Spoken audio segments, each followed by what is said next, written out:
Et si le Hamas épuise ses munitions à chaque nouveau tir, Israël voit la facture du dôme de fer augmenter à chaque interception. Le missile Tamir qu'il actionne coûte en effet de 40 à 50 000 $.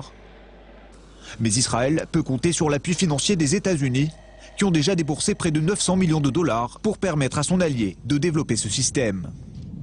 Au-delà de la sécurité qu'il apporte à l'arrière-front, le système antimissile Dôme de fer permet aussi à l'armée de graduer sa riposte et entre autres de préparer sereinement une éventuelle incursion terrestre dans la bande de Gaza. Par une assistante.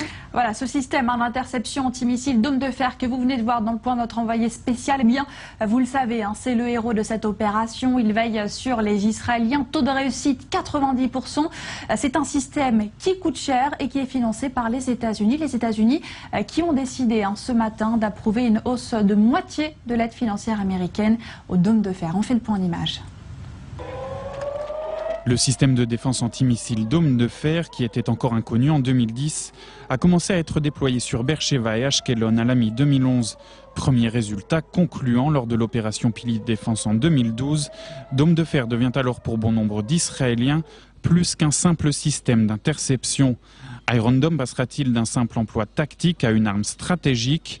Au cours des 9 premiers jours de l'opération israélienne bordure protectrice dans la bande de Gaza, Dôme de fer a certes permis de protéger les civils israéliens et enregistrer un taux d'interception proche des 100%, mais surtout ce système a offert à l'échelon politico-militaire israélien du temps pour réfléchir à sa riposte, histoire de se préoccuper d'un front non moins important, le front diplomatique et l'image d'Israël sur la scène internationale.